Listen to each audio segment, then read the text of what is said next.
¿Qué onda muchachos? Espero que se encuentren bien. Bienvenidos a un nuevo video para el canal de las 3S que solucionan las cosas sencillas y súper rápidas. En esta ocasión el video va a ser un poco diferente porque va a ser un video algo largo donde en este solo abarcaremos la teoría y en el que sigue vamos a abarcar el ejercicio, ya que la teoría es un poco extensa y el ejercicio también va a ser un poco más extenso, entonces para no hacer un video muy largo, pero vamos a aprender qué es la programación orientada a objetos. Yo sé que algunas personas que ya han oído hablar del tema, piensan que es una cosa muy difícil, un estilo de programación muy difícil, pero la realidad es que media vez uno entiende los conceptos básicos, se le va a facilitar mucho. Entonces, comencemos. En principio vamos a definir qué es la programación orientada a objetos. Según Martínez, la programación orientada a objetos, o por sus siglas POO, es un paradigma de programación, es decir, un modelo o un estilo de programación que nos da unas guías o plantillas sobre cómo trabajar con él. Se basa en el concepto de clases, que lo vamos a definir en principio como una plantilla, y también de trabajar con objetos. Este tipo de programación se utiliza para estructurar un programa de software con piezas simples y reutilizables de planos de código o plantillas, clases, para crear instancias, o sea, objetos individuales. Entonces acá podemos ver que tenemos una imagen donde vemos un animal que tiene clases, objetos, atributos y métodos, que vamos a definir ahorita que es cada uno. Pero si se dan cuenta, podemos definir en principio que la clase es animal, tiene objetos como el objeto perro o el objeto gato, atributos que tiene un nombre y una edad, y métodos donde pueden comer, caminar. Y vamos a continuar con las definiciones para que entiendan un poquito más esto. Aquí tenemos una clase. Una clase es una agrupación de datos, variables o campos y de funciones, métodos, que operan sobre estos datos. A estos datos y funciones pertenecientes a una clase se les denomina variables y métodos o funciones miembros. La programación orientada a objetos, quiero que sepan que siempre se va a basar en la programación de clases y objetos. Los atributos, por otro lado, son las características individuales que van a diferenciar a los objetos, que los van a hacer tal vez no únicos, pero van a tomar sus diferencias y van a determinar su apariencia, estado u otras cualidades. Por lo general los atributos se guardan en variables denominadas en la instancia o constructor. Vamos a ver también qué es un constructor y que pueden ir cambiando sus valores, ¿verdad? Las variables de instancia también son denominados miembros dato, son declaradas en la clase, pero sus valores son fijados y van cambiando conforme lo vayamos necesitando.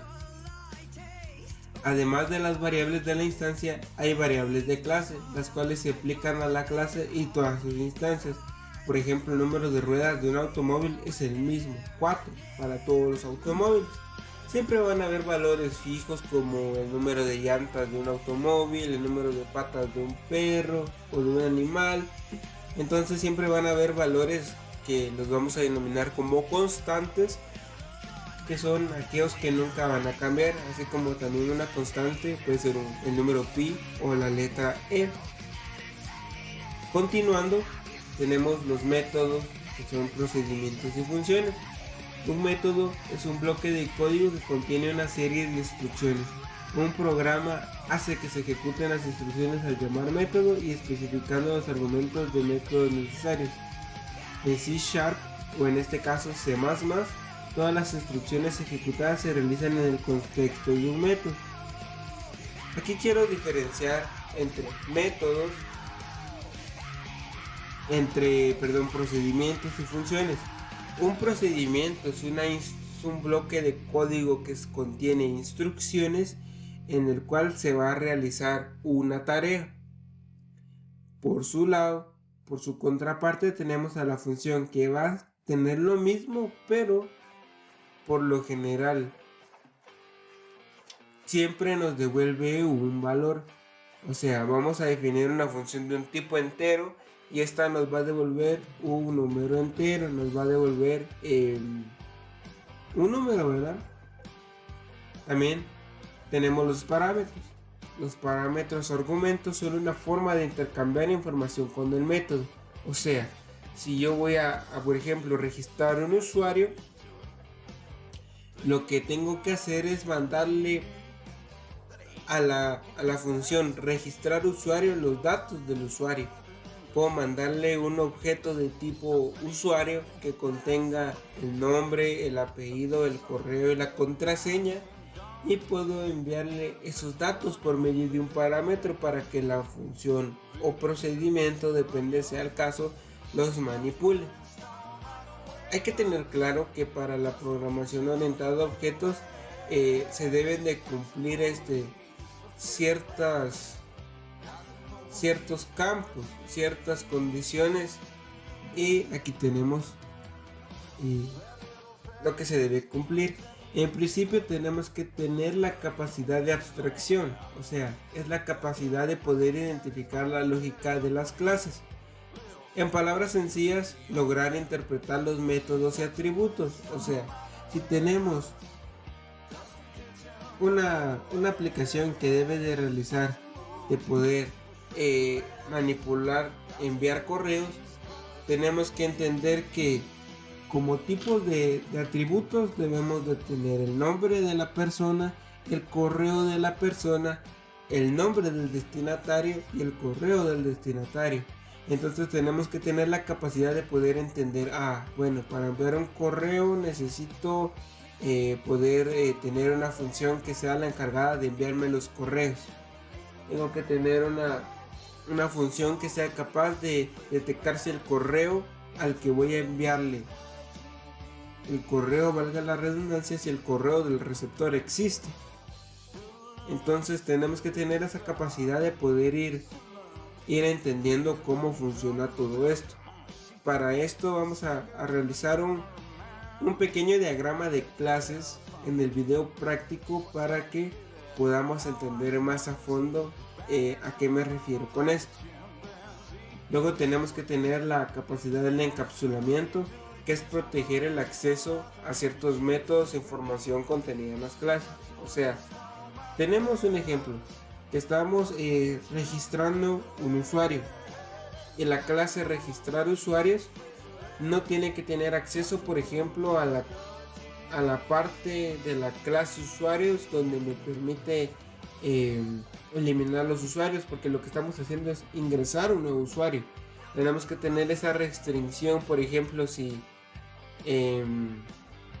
estamos actualizando al usuario, tiene que tener la capacidad de solo actualizar los datos que se deban. Por ejemplo, si estamos utilizando un número de identificación personal, tenemos que tener la capacidad que actualice solo los datos que no tengan que ver con el número de identificación, porque recordemos que el número de identificación es único para cada persona. Entonces no puede modificar ese campo, ya que es único también en el sistema. Y pues otro ejemplo sería también cuando estamos ingresando productos, comprando productos, por ejemplo.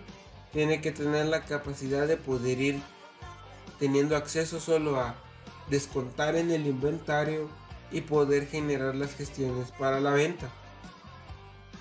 Luego también la del polimorfismo, que es la capacidad que tienen ciertos lenguajes para hacer que al enviar el mismo mensaje o invocar al mismo método desde distintos objetos, cada uno de esos objetos pueda responder a ese mensaje de forma distinta. Por ejemplo, en una aplicación donde andamos registrando personas, es un portal del empleo. En una aplicación donde andamos registrando personas, empresas y plazas, tenemos un método donde nos permita obtener por ejemplo, nos permita obtener el ingreso de el insertar. El insertar, perdón, al pasarle yo los datos de una empresa, aunque son casi que los mismos métodos, pero va a tener la capacidad de insertar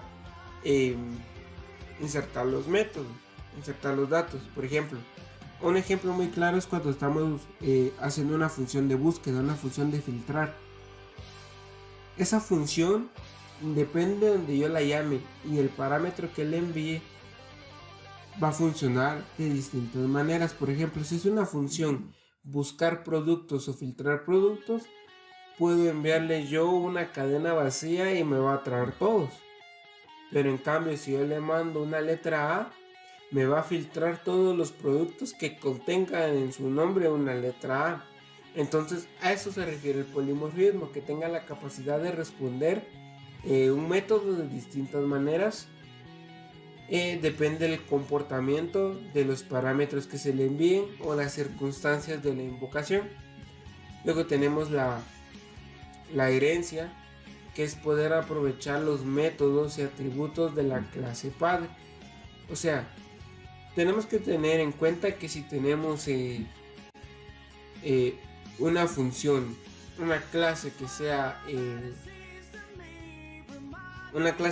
ventas o gestor inventario, por ejemplo, ese gestor inventario va a tener ciertas funciones que van a poder utilizar, por ejemplo, los productos y el carrito de compras o el carrito de ventas. Entonces van a haber funciones que puede ir heredando y puede ir utilizando, y puede utilizarlas no necesariamente iguales, sino llamarlas en donde se necesite y a través de los datos que devuelve agregarle más. Por ejemplo, tenemos una clase salarios que nos va a retornar el salario multiplicado de las horas extras, que por lo menos aquí en Guatemala es 1.5 el salario por horas extras. Entonces podemos decir que si tenemos un empleado normal versus un empleado de limpieza, por ejemplo, el empleado normal para todos los empleados va a ser el valor de su hora por 1.5, o sea, se le paga 1 hora y media a cada hora extra. Ese es el valor. Entonces podría ser que el usuario de limpieza se le pague el 1.5 más 50 quetzales por transporte, por ejemplo, mediante que al trabajador normal se le pague, bueno, no sería un trabajador normal, sino sería un personal administrativo, se le pague 1.5 más los 50 del transporte que lo lleva de la oficina a su casa, más unos 25 quetzales más por viáticos en cuestión a la comida. Entonces, de eso trata la herencia, que podamos ir utilizando eventos que existen en la clase padre, que lo utilicen las clases hijas y pues puedan agregarle o modificar los datos que retornan o los procedimientos que realizan. Depende de las necesidades del proyecto, ¿verdad? Como les digo, la programación orientada a objetos, media vez uno la entiende los conceptos básicos, estos requerimientos que se necesitan, van a ver que va a ser un tema muy sencillo que van a aprender en programación. Y qué ventaja nos da poder aprenderla orientada a objetos. Nos va a dar ventaja de código más legible, porque el paradigma que aprendemos es el paradigma secuencial. Declaro aquí esto, hago esto, hago esto, hago esto y se acabó mi programa. Pero esto nos va a dar la ventaja que puede ser un código más ordenado, más entendible, más limpio, lleva a buenas prácticas. Y pues el código va a ser más fácil de utilizar. Vamos a poder reutilizar funciones, vamos a poder hacer una sola función que nos funcione, valga la redundancia, que nos sea útil para otras clases, ya que van a estar conectadas entre sí. Por ejemplo, si tengo una aplicación en donde necesito registrar los sucesos que se hagan, por ejemplo, se hizo una compra, se hizo una venta, se actualizó un producto, tengo una clase que se llama sucesos, a la cual solo llamo yo el método registrar suceso y le paso los parámetros del suceso, y esto me permite reutilizar código y no tener que volver a declarar para cada vez que necesito registrar un suceso la parte que tiene para registrar suceso, sino ya tengo una función, un procedimiento que me permite registrar estos sucesos, que me permite hacerlo, y automatizamos tareas y también reducimos un poco el tiempo de ejecución. Entonces, esto sería todo por el video de hoy. Gracias, y el ejercicio lo vamos a realizar en el siguiente video para que este video no se haga muy largo. Gracias. ¿Qué onda? ¿Qué tal? Espero que se encuentren bien. Les agradezco por entrar a ver este video. Si llegaste a esta parte, eres de los grandes que terminan los videos. Así que los invito a que se suscriban si no lo están y que activen la campanita en todas para que no se pierdan ninguno de estos nuevos videos que subimos al canal. Gracias por ver el video. Les recuerdo que puedes encontrar el repositorio de GitHub en los comentarios o en la descripción. Gracias, y comparte para que siga creciendo esta gran comunidad de soluciones. Gracias.